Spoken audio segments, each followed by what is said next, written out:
They say money can't buy happiness, but it definitely can buy revenge. My name is Elliot Eli Ryder, and I'm about to tell you how I learned that lesson the hard way. For 7 years, I lived what everyone thought was a simple life. My wife Vanessa saw me as her modest husband, a freelance tech consultant who worked from our suburban home office, wore the same 3 polo shirts in rotation, and drove a 10-year-old Honda Civic that made embarrassing noises when I started it in the morning. Eli, can you at least try to look presentable today? Vanessa would say, adjusting her designer blazer in our hallway mirror. I'm bringing clients to the house this afternoon. I'd nod and promise to wear my good khakis, the ones without the coffee stain on the knee. She'd kiss my cheek absently and rush out to her job as a marketing executive at Blackwell Industries, her father's company. What Vanessa didn't know, what nobody knew, was that those modest paychecks I deposited every month were just for show. The real money, all $10 billion of it, sat quietly in offshore accounts and investment portfolios. I was the anonymous investor who had saved Blackwell Industries from bankruptcy 3 years ago, the invisible hand that kept their company afloat. I kept my secret for a simple reason. I wanted to see who people really were when they thought I had nothing to offer them. Our daughter Sophie, 7 years old, with her mother's sharp eyes and my stubborn chin, was building a Lego castle on the living room floor when I first noticed the distance growing between Vanessa and me. "Daddy, look, it has a moat and everything," Sophie announced, holding up her creation. "That's amazing, sweetheart." "What's the castle for?" "To keep the bad guys out," she said matter-of-factly. "Mommy says sometimes people try to take what isn't theirs." I glanced at Vanessa, who was typing furiously on her phone at the kitchen counter. She'd been doing that a lot lately. Urgent texts that couldn't wait. Mysterious calls she'd take in the other room. "Who's Mommy texting?" I asked Sophie quietly. "Work stuff," Sophie shrugged. "She's always busy with work stuff." That evening, after Sophie was in bed, I tried to connect with my wife. "How was your day?" "Fine," Vanessa replied without looking up from her laptop. "Robert wants to expand the marketing department. More responsibility, longer hours." Robert was her father, the CEO of Blackwell Industries, a man who had never quite approved of his daughter marrying a simple tech guy like me. "Maybe we could go out this weekend? Just the two of us?" Vanessa finally looked at me, and for a moment, I saw something I couldn't quite identify in her eyes. Guilt? Irritation? "I'm busy this weekend. Maggie and I are planning a girls' trip." Maggie was Vanessa's best friend since college, a real estate agent with a talent for drama and an opinion about everything. She'd never liked me much, always making little comments about how Vanessa could do better if she put herself out there. "Where are you going?" "Just a spa weekend. You wouldn't be interested?" I nodded and went back to my laptop, pretending to work on a client project. But something in her tone bothered me. Vanessa used to tell me everything, every detail of her day, every conversation with her friends, every plan for the future. Now she spoke to me like I was a roommate she barely tolerated. Over the next few weeks, the signs became impossible to ignore. Vanessa started working out religiously, buying expensive new clothes, and taking calls outside. She'd come home smelling like cologne that definitely wasn't mine, something expensive and aggressive that screamed alpha male. One Thursday evening, while she was in the shower, her phone buzzed on the nightstand. The screen lit up with a text from someone named M. "Can't wait to see you tomorrow. Wear that red dress I like." My stomach dropped. I stared at the message until the screen went dark, then sat there listening to the water running, processing what I'd just read. When Vanessa came out of the bathroom in her robe, toweling her hair, I was still sitting on the edge of the bed. "Everything okay?" she asked, not quite meeting my eyes. "Yeah," I said, "just tired." She nodded and started getting dressed for bed, and I realized that we'd become strangers living in the same house. The woman I'd married, the mother of my child, was planning something that didn't include me. That night, I lay awake staring at the ceiling while Vanessa slept peacefully beside me. I thought about the $10 billion sitting in my accounts, the power I held over her father's company, and how easily I could destroy everything she cared about. But I wasn't ready to act yet. I needed to know exactly what I was dealing with. The next morning, Vanessa left early for work, wearing the red dress mentioned in the text. I waited an hour, then called Harvey, my only real friend and the one person who knew about my financial situation. "I need you to do me a favor," I said when he answered. "What kind of favor?" "The kind that might end my marriage." Harvey was quiet for a moment. You sure you want to go down this road, Eli? I'm already on it. I just need to know where it leads. Harvey called me back that afternoon with information I wasn't prepared to hear. His name is Miles Carr, Harvey said. Owns a gym called Apex Fitness on the east side. Former college football player, divorced, drives a red Corvette that he probably can't afford. I was sitting in my home office, staring at my computer screen without really seeing it. How long? From what I could tell, about 3 months. They meet at his gym, then go to that boutique hotel downtown, the Meridian. 3 months. While I was making breakfast for our daughter and helping with homework and pretending everything was normal, my wife was building a whole other life with some gym-owning meathead named Miles. There's more, Harvey continued. I overheard her friend Maggie talking to someone at the coffee shop. They're planning something, Eli, something about making a clean break and starting fresh. What does that mean? I think you're about to find out. Vanessa called your mother-in-law this morning. They're planning some kind of family dinner. That evening, Vanessa came home with an unusual smile on her face, the first genuine one I'd seen in weeks. How would you feel about having dinner with my parents this weekend? She asked, setting down her purse and actually looking at me for the first time in days. Your parents? Robert and Cynthia Blackwell barely tolerated me on the best of days. They'd made it clear from the beginning that they thought their daughter had married beneath her station. What's the occasion? No occasion. They just want to spend time with us. With you. The lie came so easily that I almost admired her for it. Almost. Sure, I said. Should I wear my good khakis?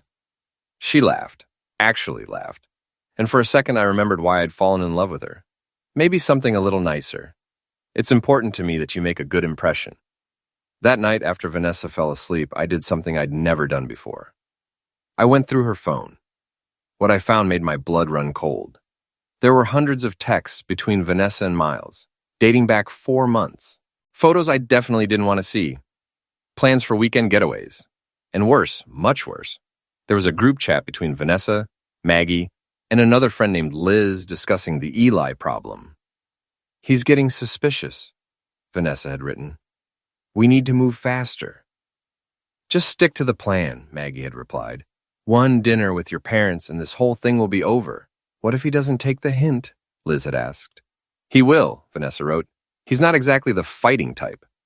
I screenshotted everything, then put the phone back exactly where I'd found it. Then I sat in the dark living room, surrounded by Sophie's toys and family photos, and planned my response. The next morning, I made a few phone calls. The first was to my lawyer, a sharp woman named Patricia Kim, who specialized in high-net-worth divorces.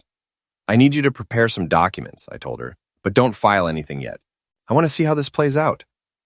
The second call was to my financial advisor. I want to review all my holdings in Blackwell Industries, every share, every bond, every investment vehicle. That's a substantial portfolio, Mr. Ryder. May I ask why? Let's just say I'm considering some changes. The third call was to Harvey. I need you to help me with something that might get a little messy. What are we talking about here? I'm talking about reminding some people that actions have consequences. Friday evening arrived, and Vanessa spent 2 hours getting ready for the dinner with her parents. She emerged from our bedroom looking stunning in a black cocktail dress I'd never seen before. You look beautiful, I said, and meant it. Thank you. She seemed nervous, fidgeting with her jewelry. Eli, about tonight. Yes? Just be yourself, okay? Don't try too hard. I nodded and grabbed my car keys. Don't worry. I'll be exactly who I am. The drive to the Blackwell mansion took 20 minutes through the wealthy part of town where Vanessa had grown up.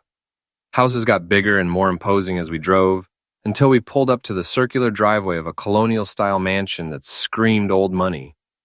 Robert Blackwell answered the door himself, which was unusual. Normally, the housekeeper handled such mundane tasks. Elliot, he said, shaking my hand with the enthusiasm of a man greeting his proctologist. Good to see you. You too, Robert. Thank you for having me. Cynthia appeared behind her husband, elegant and cold as always. Elliot, dear, you look comfortable.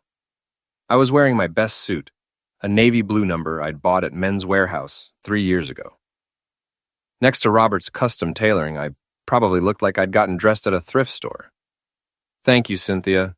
You look lovely as always. Dinner was served in their formal dining room, complete with crystal glasses and china that probably cost more than most people's cars. The conversation was stilted and awkward, with Robert asking pointed questions about my career prospects, and Cynthia making subtle digs about our modest lifestyle. Vanessa sat across from me, barely eating, checking her phone every few minutes. "Everything all right, sweetheart?" I asked her. "Fine," she said quickly. "Just work stuff." Robert cleared his throat. "Actually, Elliot, that brings up something we wanted to discuss with you." Here it comes, I thought. "Vanessa's been working very hard lately," Cynthia said, "taking on more responsibility at the company. She has a bright future ahead of her." "She does," I agreed. "I'm very proud of her." "The thing is," Robert continued, "success requires certain sacrifices, difficult choices." He reached into his jacket pocket and pulled out a manila envelope, sliding it across the polished table toward me.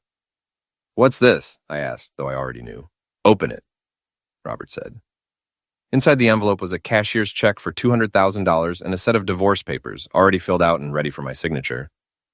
"We know this must be difficult," Cynthia said, her voice dripping with fake sympathy. "But sometimes people grow apart. Sometimes what's best for everyone is to make a clean break." I stared at the check, then at the divorce papers, then at my wife, who couldn't meet my eyes. $200,000, I said quietly. "That's what you think I'm worth?" "It's enough to start over," Robert said. "Find someone more suitable to your station in life." "Someone who won't hold Vanessa back," Cynthia added. The room was silent, except for the ticking of an antique grandfather clock in the corner. I could feel all three of them watching me, waiting for me to break down or get angry or storm out.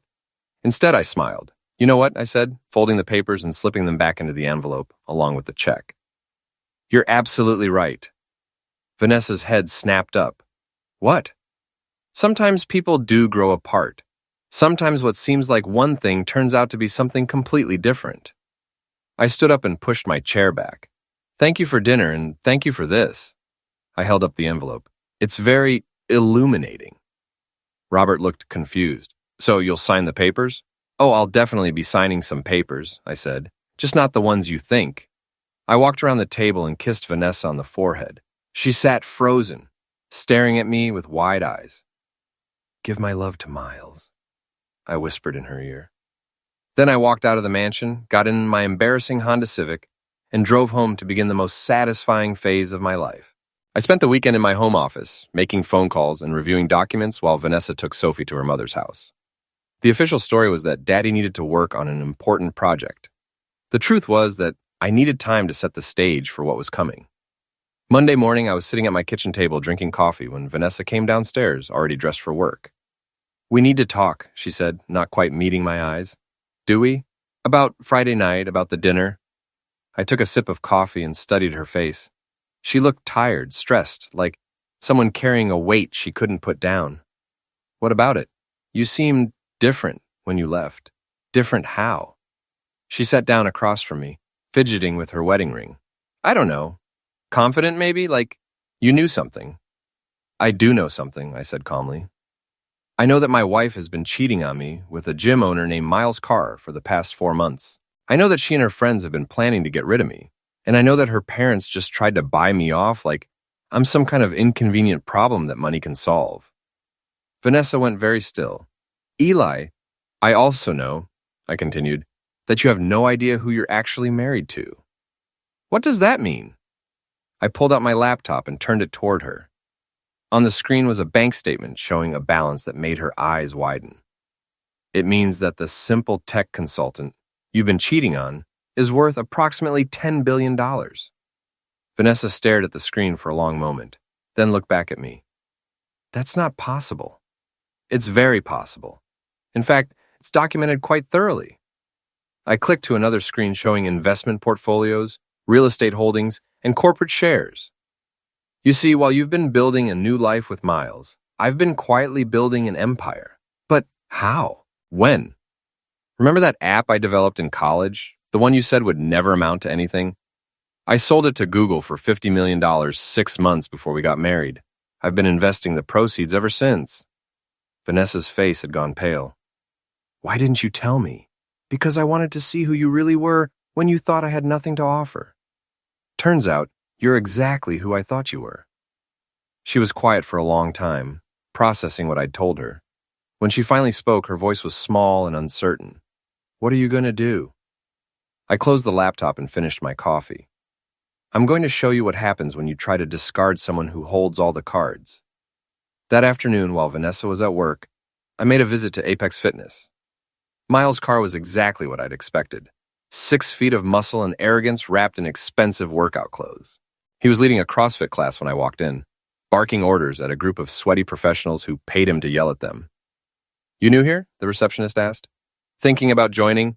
Mind if I watch a class? Sure thing, that's Miles, our head trainer. He's amazing. I watched Miles demonstrate proper form for a deadlift, his movements precise and powerful. I could see why Vanessa was attracted to him. He was everything I appeared not to be. Strong, confident, alpha. What he wasn't, I was about to discover, was particularly bright. After the class ended, I approached him. Great session. I'm thinking about signing up for personal training.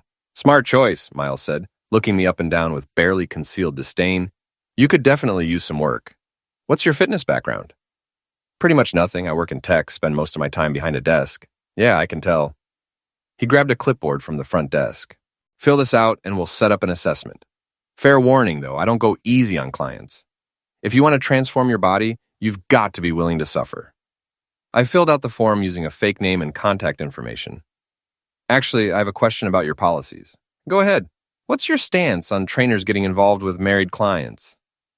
Miles's confident smile faltered slightly. What do you mean?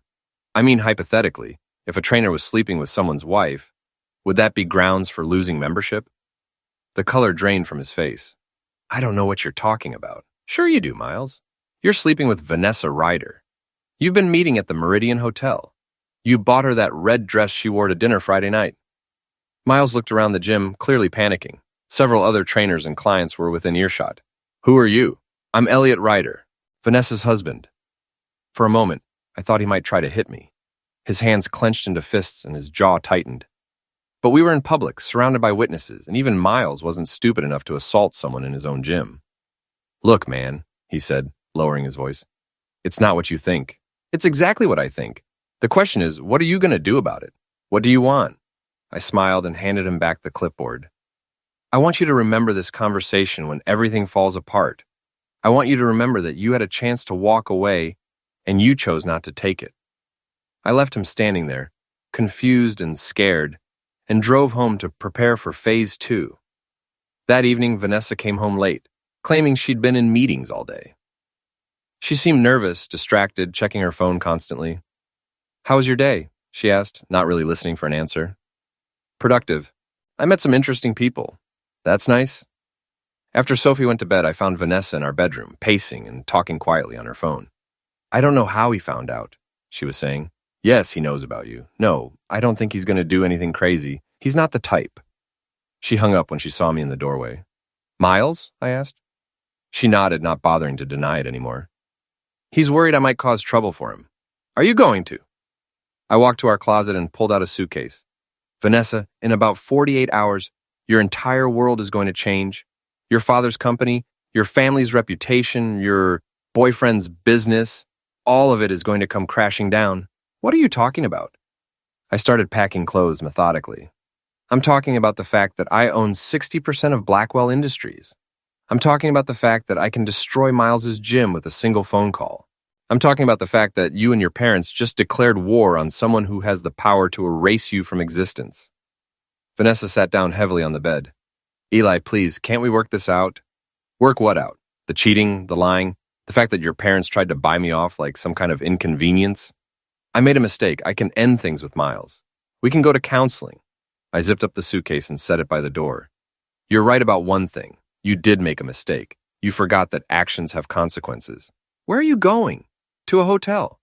I'll be back tomorrow to pick up Sophie for school. After that, I shrugged. We'll see how much you value your comfortable life. I left Vanessa sitting on our bed staring at the empty closet, finally beginning to understand what she'd lost. Tuesday morning, I picked up Sophie for school as promised. She was quiet during the drive, sensing the tension even if she didn't understand it.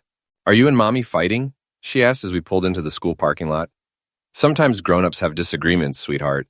But no matter what happens between Mommy and me, we both love you very much. Are you getting divorced like Emma's parents? The question hit me harder than I'd expected. I don't know yet. But if we do, it won't be your fault, okay? Sometimes people just grow apart. She nodded solemnly and gave me a hug before running off to join her friends. I watched her go, this perfect little person who was going to be caught in the middle of everything that was about to happen. My phone buzzed with a text from Harvey. Board meeting at Blackwell Industries starts in an hour. You ready for this? I typed back, let's do it. The Blackwell Industries headquarters was a gleaming glass tower in the downtown business district. I'd driven past it hundreds of times over the years, knowing that I owned the majority stake, but never setting foot inside. Today, that was going to change. I walked into the lobby wearing my best suit and carrying a briefcase full of documents that were about to turn Robert Blackwell's world upside down.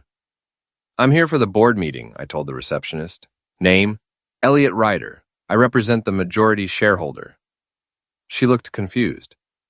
I don't have you on the list. You do now.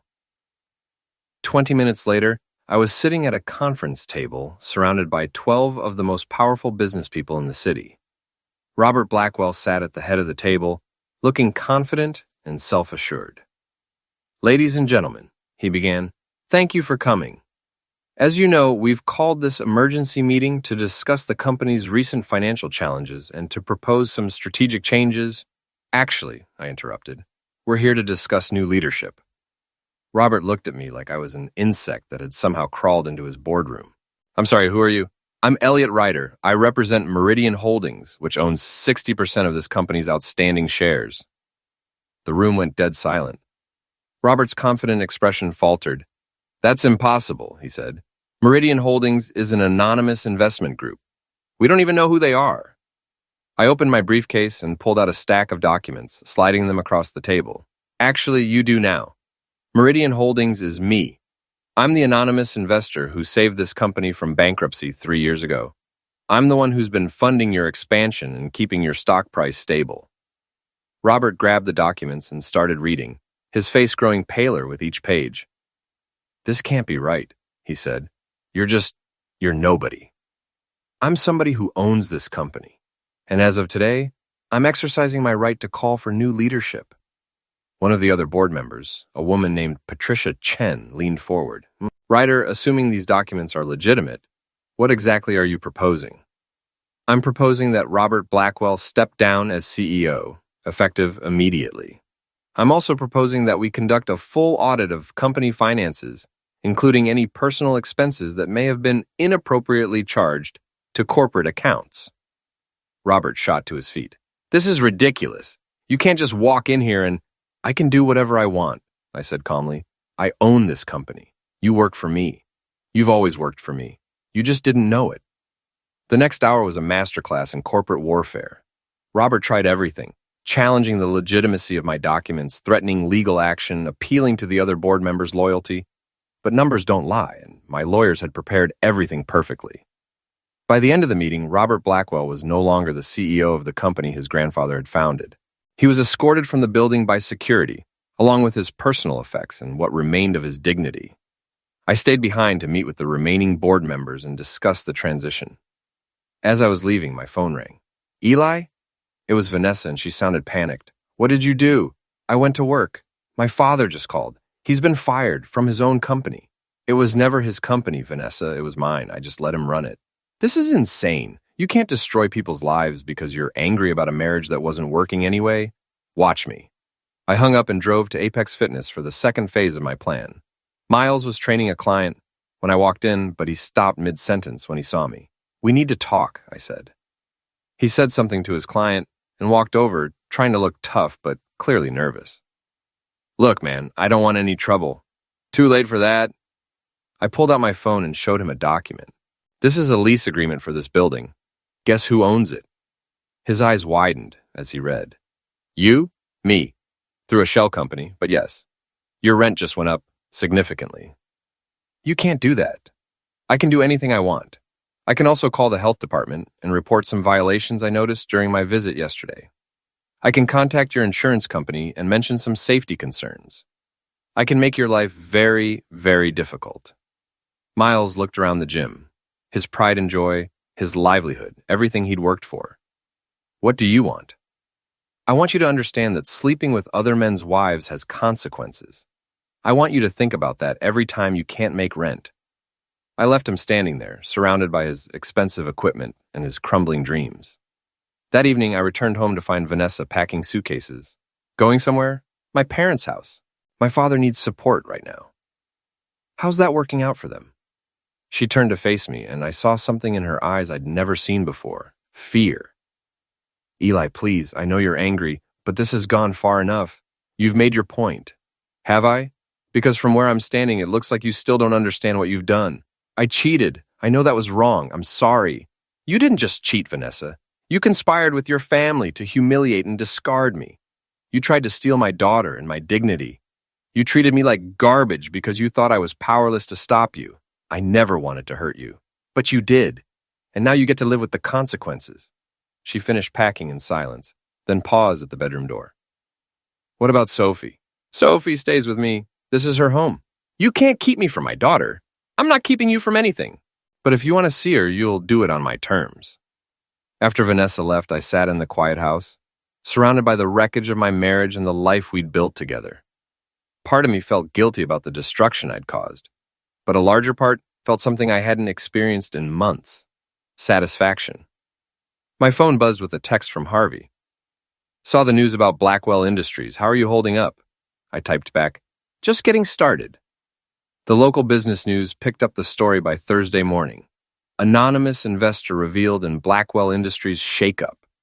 The article was brief but devastating, describing Robert Blackwell's sudden removal and the mysterious new owner who'd been secretly controlling the company for years.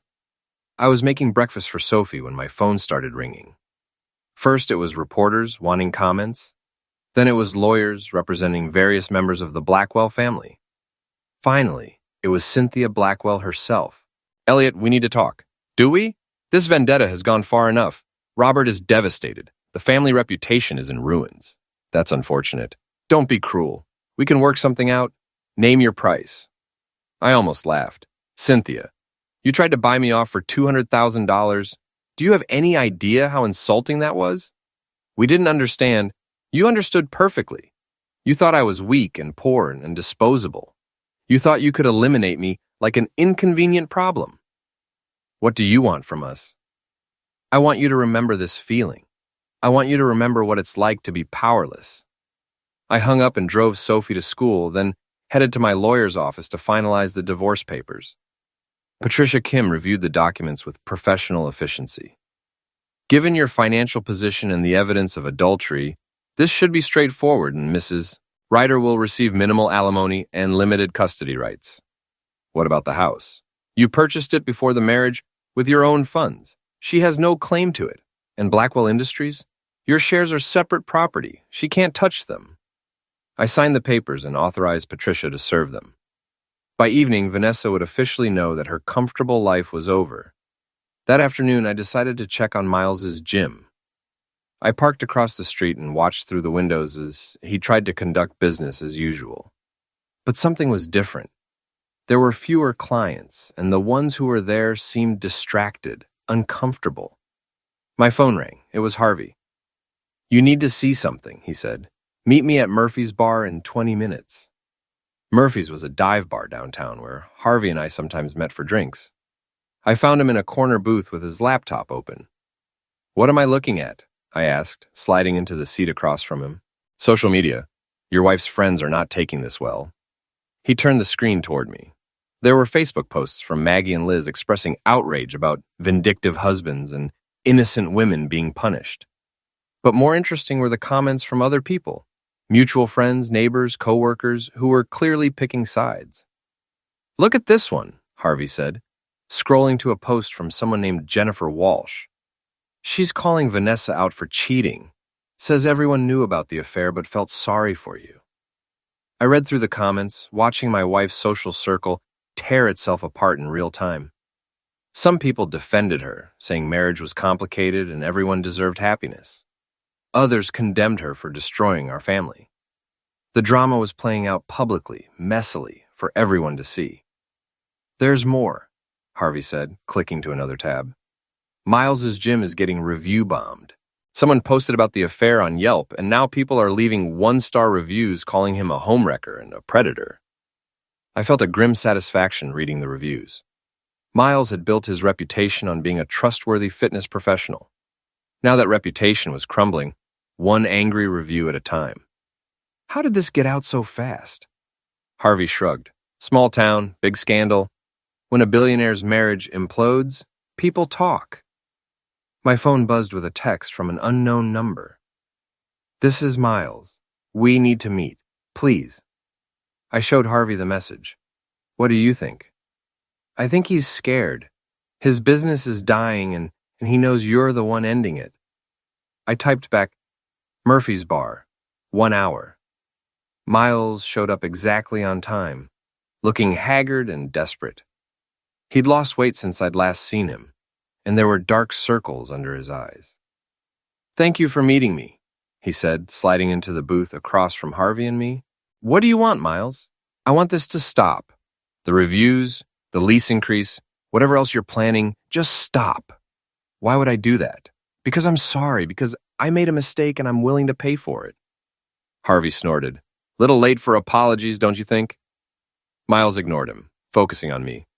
Look, I know you're angry. You have every right to be. But destroying my business isn't going to fix your marriage. My marriage is over, I said calmly. This isn't about fixing anything. This is about consequences. I'll end things with Vanessa, completely. I'll move out of town if you want. You'll end things with Vanessa because she can't afford you anymore. Her family's money is gone, her father's company is mine, and her divorce settlement will barely cover rent on a studio apartment. Miles stared at me, finally understanding the scope of what I'd done.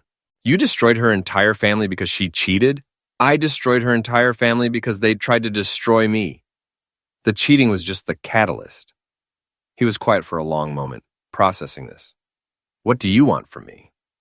I want you to close your gym and leave town. I want you to understand that when you mess with someone's family, there are consequences you can't imagine. And if I don't, I pulled out my phone and showed him a document. This is a complaint I've prepared for the state licensing board. Apparently, personal trainers who engage in inappropriate relationships with clients can lose their certification. I've also prepared complaints for the Better Business Bureau, the health department, and your insurance company. Miles read through the document, his face growing paler with each paragraph. This is my life, he said quietly. This gym is everything I have. Should have thought of that before you decided to sleep with my wife.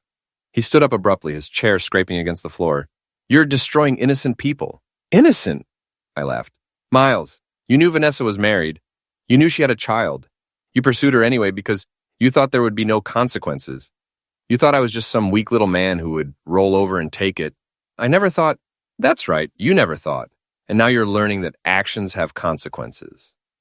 Miles left without another word. Harvey and I finished our drinks in comfortable silence. Think he'll leave town? Harvey asked. Doesn't matter, his business is finished either way. That evening, I returned home to find Vanessa's car in the driveway. She was sitting at the kitchen table with the divorce papers spread out in front of her. 60%, she said without looking up. You own 60% of my father's company. I do. For how long? 3 years. Since right before your father almost went bankrupt. She finally looked at me, and I saw something broken in her eyes. You saved his company. You saved our family's legacy. I did. And we tried to throw you away like garbage. You did. She was quiet for a long time, staring at the papers. What happens now? Now you sign the papers and move on with your life. You'll have enough money to be comfortable, but not enough to be careless. You'll have visitation with Sophie, but she'll live with me. And Miles? Miles is learning that other people's marriages aren't playgrounds. Vanessa signed the papers without reading them, her signature shaky and uncertain. I'm sorry, she said as she handed them back to me, for all of it. I know you are, but sorry doesn't fix what you broke. After she left, I sat in the quiet house and thought about everything that had happened. In the space of a week, I'd gone from being a discarded husband to being the most powerful man in town. The Blackwell family was ruined, Miles's business was destroyed, and my wife was facing a future she'd never imagined. It should have felt like victory. Instead, it just felt like the end of something that had once been beautiful. My phone buzzed with a text from Sophie's school. Parent-teacher conference scheduled for next week. Please confirm attendance. I typed back, confirmed, looking forward to it. Life, it seemed, was going to continue. And for the first time in months, I was looking forward to seeing what came next.